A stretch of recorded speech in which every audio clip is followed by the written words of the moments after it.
thank you so much for being here. Thank you. It's the big green button here on top. Okay. All right. Thank you. Good instructions. It's all yours. All right. Hi, everybody. I know that at this point in the morning, I'm standing before you appearing like a cup of coffee, Looney Tunes style. So I get that we're at the end of kind of a block of talking, so hopefully we'll be able to do this together. So we're going to talk about what's next, but as you see, I wrote it here in chalk. And that's because these things change so fast right now, right? Are we all feeling that? And part of what I want to do today is really talk about not the tools or the things that are going to be the next big thing, because somebody on some stage somewhere stood here and said, NPS is the key to the future. And they also said, augmented reality is here to stay. And so as we go through these things, I really encourage you to think about the ideas that this brings for you. Because there is no great big thing. There is no perfect futurescape that we can paint together. So, big green button. There we go. So whenever we talk about customer experience, it really is about these two things, right? And we heard a lot about this today already. But customer experience is one of the weirdest disciplines that we have, because you have to be both about the brain and the heart. It does not work without one or the other. And so what happens is we go through these cycles where we talk a lot about the brain, we get very intellectual about it, we say things like, do not talk to me unless you have the data, right? Then we also have people on the other side who say, you know, we just have to be really nice to our customers, and they will be loyal. And so we have to merge that constantly in the work that we do. So what is this? Just yell it out. Fruit. That's the most generic answer anybody has ever given me. So painted fruit. What kind of fruit is it? It's an orange or a lemon. It's kind of hard to tell. Now what this is, with the different colors and how I labeled it incorrectly, you know that feeling you got when I pulled this up and asked you what it was, and you were like, what? Oh. That's called cognitive dissonance. And cognitive dissonance, some of you I'm sure have heard of, we talked about it a lot in the last election cycle. Cognitive dissonance is when we actually have a deeply held belief, and somebody holds up a fact and says, this is the fact, and it goes against that deeply held belief. We literally shut down. Our brain starts saying, whoa, whoa, whoa, whoa, that cannot be true. And it's a physiological response. So not only does your brain shut down, but you start getting actual physiological reactions. You get angry, you get frustrated, you can get hungry. So if you find yourself feeling hangry today, it might be cognitive dissonance. And the reason I bring this up now is because whenever we talk about customer experience, we have to embrace this feeling. Because part of our jobs, in whatever capacity, whatever role we have, is listening to our customers. And our customers will bring us things that they say, this is a fact, this is what happened. And immediately we start shutting it down in our mind.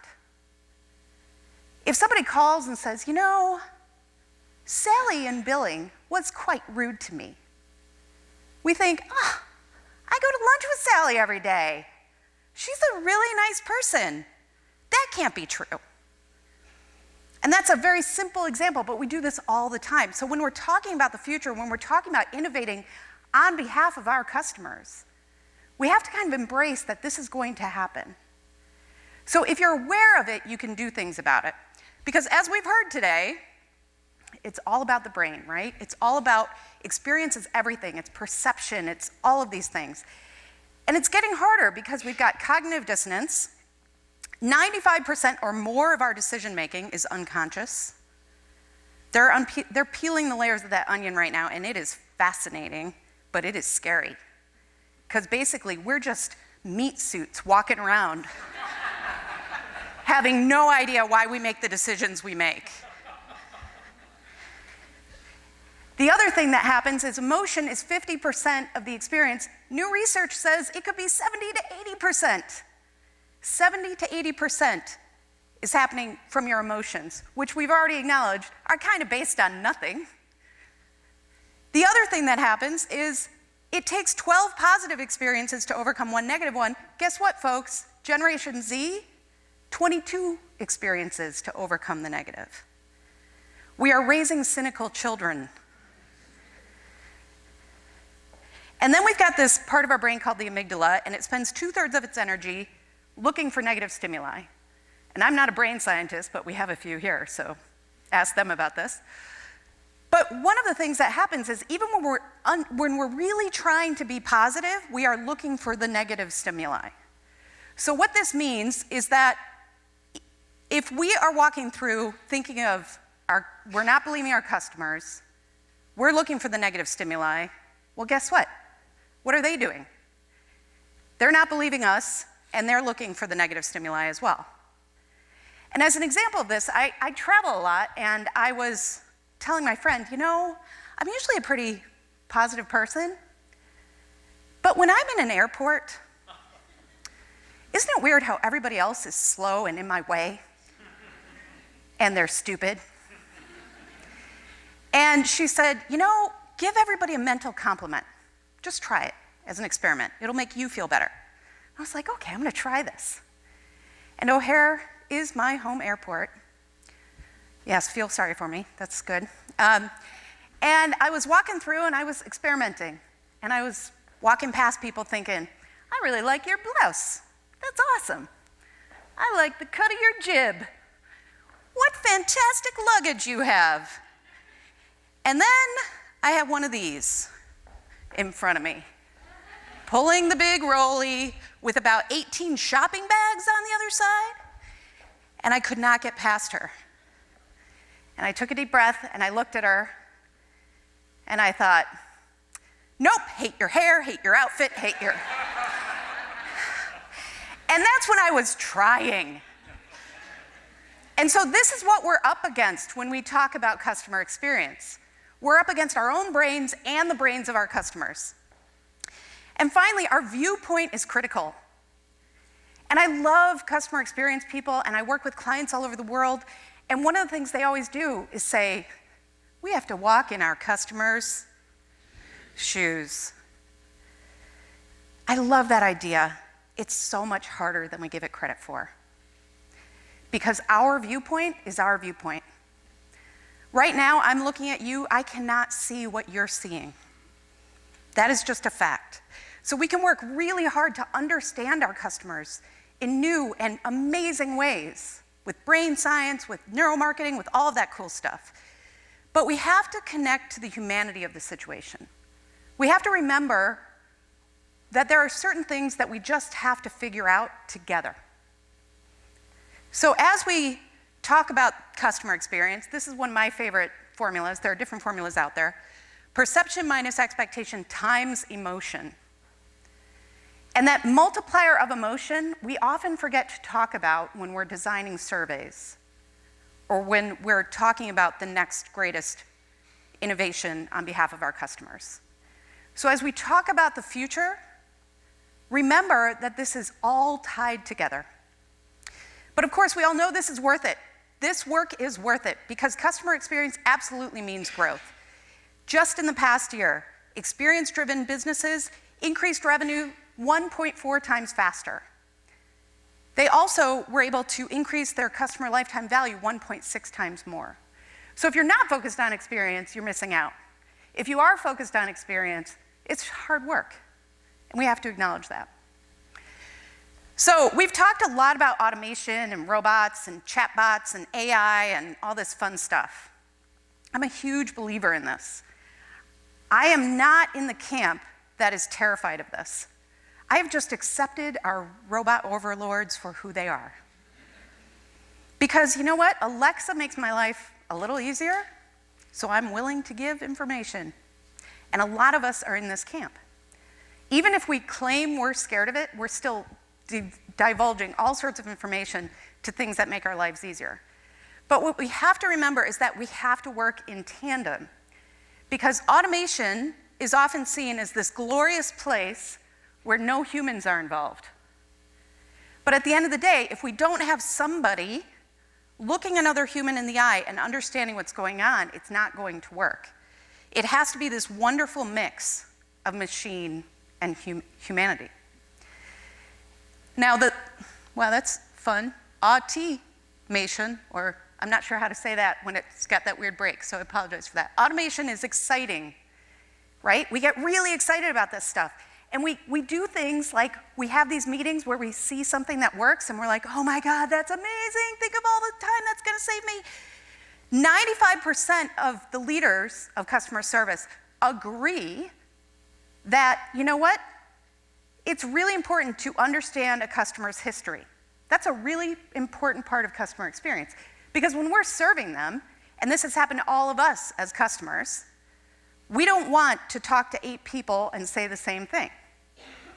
So if a bot can bring that information up quickly and knowingly, that can personalize the experience really quickly. So 95% of us agree that that's important. But only 55% of these same leaders believe that we have that capability today. So what does that tell us? That tells us we're rolling out automation that we know is kind of flawed for the human experience. And we're not putting in the human guardrails we need to. So as we look to the future, I encourage you to think about that marriage between automation and humanity. And what can you do to put in place to make sure that you have those guardrails? Because if we combine automation with humanity, we find so much more. We've heard a lot about faces today and how important emotional connection is. I mean, faces, those are the first things babies communicate with. I used to tease my kids because we had one of those things where you lie them on their back and there's something. And I said that material star that lit up was their first friend. Because they would just, when they saw the star, because it was a face. And so I think when we think about the tools that are out there, there are some amazing things happening. But think of if we could combine automation, where we're gathering so much information at lightning speed, and then also allowing our customers to talk to us directly. So in this case, this is a tool where you can say directly to an organization within a survey, here's what I think in a little video. Well, we can gather so much more from that as long as we're looking for it. If we rely too much on automation and machine learning and artificial intelligence, we're going to get a lot of data. We need to combine that with humanity.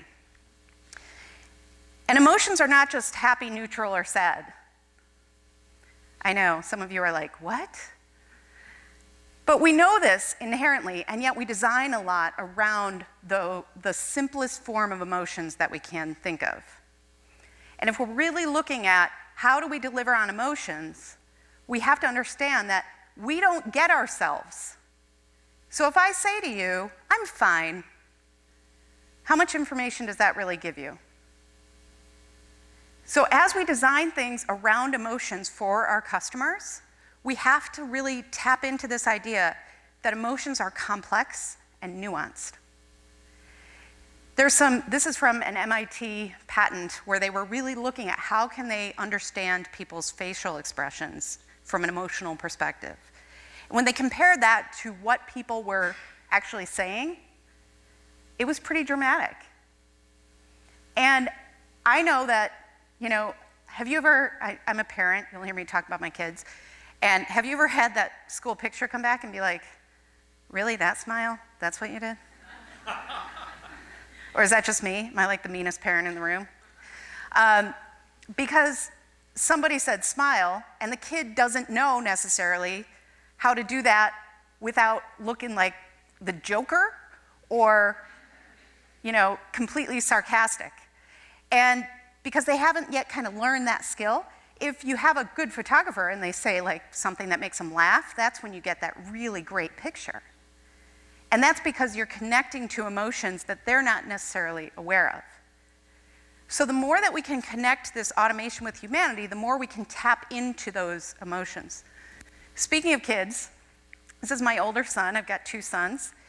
And he came to me at around, I think he was around 13. And he said, hey, I want to start my own YouTube channel. Yeah, exactly. Thank you for that. And me, being the savvy parent I am, I said, okay, fine, kid. I'm going to give you 2 rules. No name, no face. And he said, great. I was going to animate it anyway. So he started an animation channel,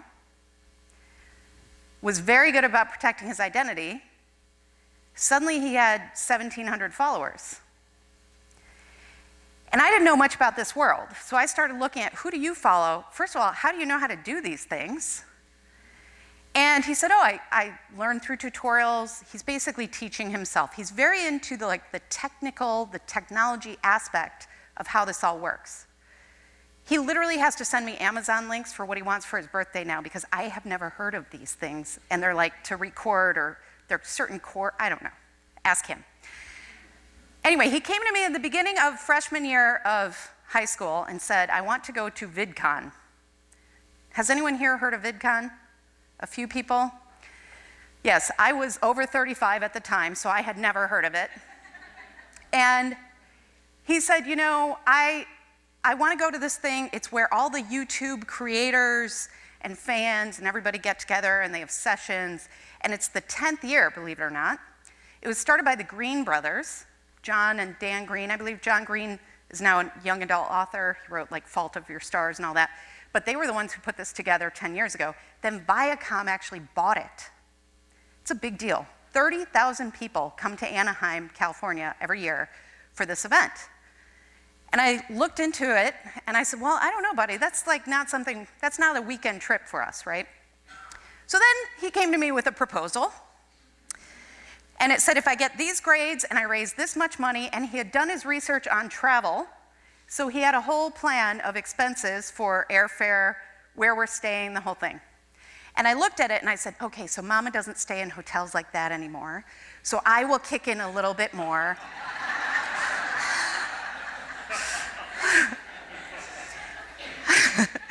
It's time to learn the value of things. And, and he did it. He raised $900, or earned, I should say. He earned $900 on his own. He earned the grades he needed, and we were going to VidCon. And so in July of this year, he and I went to VidCon. I had no idea what to expect. This is when we arrived, and you can see he was a little excited, and that convention center was filled with all sorts of YouTubers. And what really struck me in this experience was that as we were walking through, you would hear that energy and excitement of a crowd building. And so all of a sudden I'd look over and there would be like a huge group of people around one person or maybe 2 people. And I'd get excited and I'd be like, who is that? What YouTube celebrity who I don't know is that? And my son would go, oh, that's so-and-so, but I don't really follow them, and walk on. I was like, wow. Now, I've been to South by Southwest Interactive Conference for the last 11 years. Anybody been to that craziness in Austin, Texas? I have seen grown people go crazy taking pictures over crowds. And when I go up and say, who is that? They say, I don't know, but it's got to be somebody big. So what Generation X does, we get really excited about celebrity. We get really excited about being included. We get excited so much that we have serious FOMO. Right? We get really worried about being left out. This next generation, they don't really care. They're creating micro-communities of themselves, of their interests. And that's what's making it so challenging to break in. Because the way they consume content, the way they create their own experiences, they curate their whole world.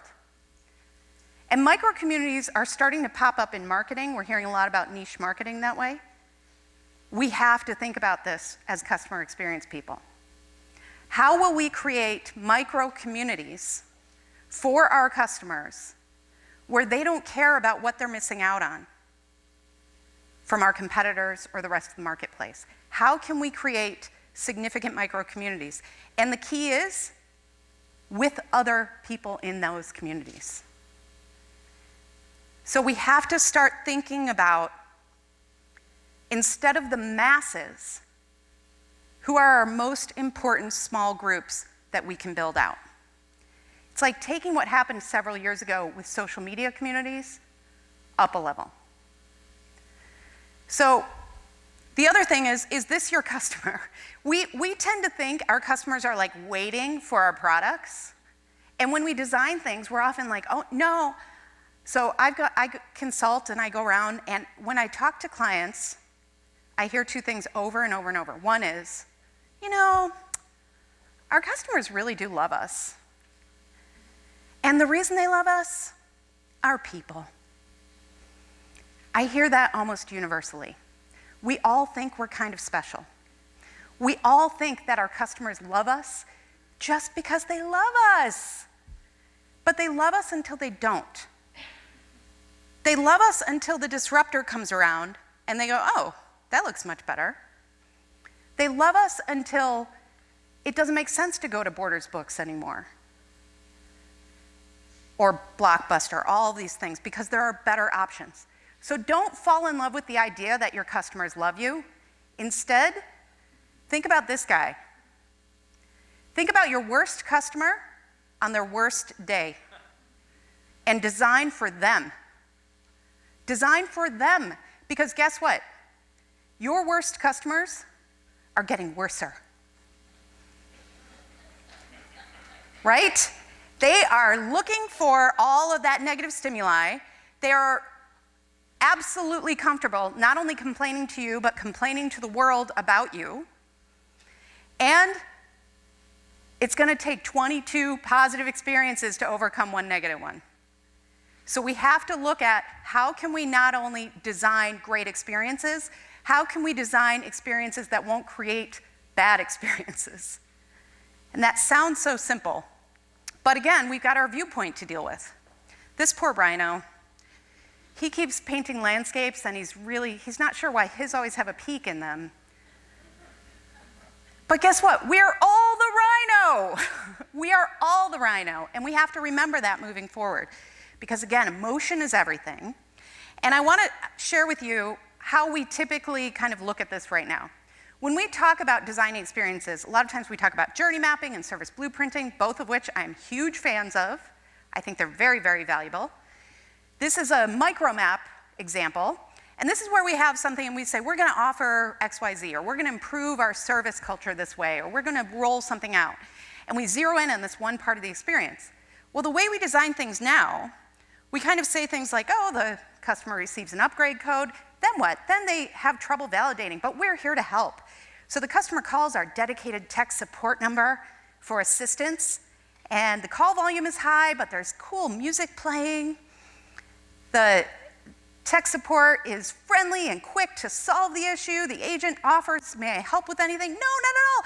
And then they take our survey and give us 5 stars. This is how we tend to design the next experience. But what I want you to think about is what got us here to begin with. Well, it's not that they have an issue. It's that something that we promised them we couldn't live up to. So in this case, the freemium features are missing. Call the 800 number on the website. Oh, we love to do this, don't we? It's the sales line, silly. The 800 number that we plaster all over the site, that's just to sell you stuff. Silly consumer. So then we have to call the tech line. Placed on hold. Oh, the music's playing, but the CD is skipping. That's not going to drive anybody to murder or anything. And a person from tech support offers friendly answers, or finally answers, but they put them on hold again. And here's the part we often forget about as we are designing experiences. What's their real world like? This person now has to do what? Hang up and try again and call back tomorrow because they had a limited time to do this. If we don't think about our customers' entire ecosystems as we're designing experiences, we are failing our customers. We are designing experiences that are doomed to fail. If you hear this phrase, it's always been done this way. You have my permission to flip over the table, wherever you are. Because this is the killer of innovation. This is the killer of what's next. This is the killer of great experiences everywhere. Do not utter this phrase. If you hear yourself uttering this phrase, go give yourself a timeout. Because this is not an excuse, this is a death sentence. So do not allow this on your teams. And if you hear this, say, so what? So what? We are here for our customers. We are fighting a good fight for them. We are advocating for them. If we're not doing it, who will? So push this away. But again, it's never really finished, right? Our work is never done, which is both great for job security and also sometimes really, really frustrating. Because the minute we fix something, somebody says, I've got a great idea. We're going to stick this process in because it'll make our lives easier. Our customers are going to hate it. Can you fix that? So we really have to keep looking at creating this cycle of feedback where then we're doing things on behalf of our customers. It's easy to lose sight of this, again, because we have our own viewpoint. And if our boss is breathing down our neck, and if they're saying things like, well, your number went down this month, so get that number up, with no explanation, if we are held accountable for things that are out of our control, all of those things are so frustrating. Do things on behalf of your customers, and you will win. And understand the real journey using both automation and humanity, and making sure that you're remembering your customer's entire life. And react to those emotions, not just positive and negative, but look for those nuanced ways. Look for what they tell you when they say things like, well, it was fine, but look for those phrases where they're giving you clues. Because guess what? We don't like conflict. And often I get pushback and I hear, well, we're in B2B, so emotions don't matter. I cannot think of a more personal relationship than an account manager and their client contact. And yet we do things like we think they're going to tell us when they're shopping around. They're not. They're going to shop around and then have that awkward phone call with you and say, hey, you guys have been really good for us. It's just... And by then it's way too late. These are the big things, right? Trust, convenience, and choice for your customers. And there are some really cool examples right now. Hertz won an award from the CSPA over this one. Fastlane Hertz, has anyone used this? It uses Clear technology. Anybody use Clear in airports? O'Hare doesn't have it for some reason, which, not that I'm super annoyed, but I'm super annoyed that O'Hare does not have Clear. And facial recognition, all this stuff, you can literally get in your car and drive off the airport lot. It's amazing. All about convenience, trust, and choice. But you'll notice trust goes both ways here, right? We have to start showing our customers trust before they trust us. Invoices are one of my favorite things to talk about because so many invoices are written as if we're sending our customer to jail. We spend all this time getting a customer in the door, and then we write the invoice as if they've already wronged us. We need to work on moments like that in order to build that trust both ways. Amazon, we were like, you know what, Amazon? You've got all my data. Just come into my house and judge my family photos. Amazon Key allows delivery people into your home. Now they're experimenting with cars too. Not sure if you heard that, but they're experimenting with, you can put it in the trunk of a car, you can do all sorts of things. Because they started looking at what is it that's really frustrating about our experience? Well, the deliveries. The deliveries were frustrating because the porch pirates came to life and started stealing packages. And so now they address that. Now, do you think when they brought this up, there wasn't somebody who had severe cognitive dissonance when they heard this idea? I mean, people are not going to let you in their homes. But this is what it takes. It takes thinking bigger and thinking about trust, convenience, and choice. T-Mobile experimented with letting you binge on video content that didn't take away from your data. Another way to address that, Maker's Mark. Any Maker's Mark fans here? Any ambassadors? Sign up for the ambassador program. It's awesome. So Maker's Mark has this really cool mix of automation and humanity where you can, once you get to a certain point with ambassador, you get your name on a barrel. And then they start letting you know, here's where your barrel is in the maturing process. Here's what you can do to buy a bottle from your barrel. If you ever visit in Kentucky, they let you dip your own bottle in the wax. They're known for that red wax. So cool. I've done it. Yeah, it's so cool. But they're mixing this idea of emotion, like that's now my barrel, and automation, which is what the communication is. It's a great example. We're getting to the point where we're going to be able to look at somebody, maybe in our stores, or this example is for an airline. We're going to be able to look at them and see, oh, so-and-so is tweeting. This is their current NPS score. This is what we can do to influence it. Last time she complained about being cold on a plane, so I'm going to alert the flight attendant to bring her an extra blanket. We're going to get to this point, but we have to understand the triggers. We have to understand where those points are that we can react to. So I leave you today asking you to think about not just those great experiences that we want to offer, but the ones that we want to avoid. How can we help our customers in ways that they're not even thinking about?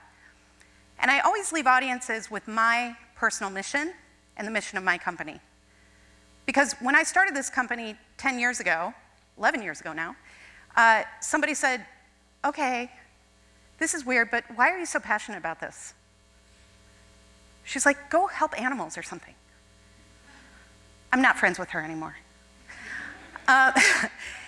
And I thought about it, and I thought, you know, we're all customers in our daily lives, especially in the US. It is really hard to go through a day of our lives not being a customer of some sort. And when you go in and you have a bad interaction, when you have to wait on hold, when you have to wait for something beyond what makes sense, that chips away at your day. And then you bring that negativity to the barista. And then that barista passes it on to more people. And then you get home and deal with your family in a different way than you would have if you didn't have a rotten day. So while it seems kind of lofty, I really believe that the work we do is meaningful because we create fewer ruined days for customers. And that makes humanity better. So I encourage you to go out and create fewer ruined days for your customers, because I promise it will make the world a better place. Thank you.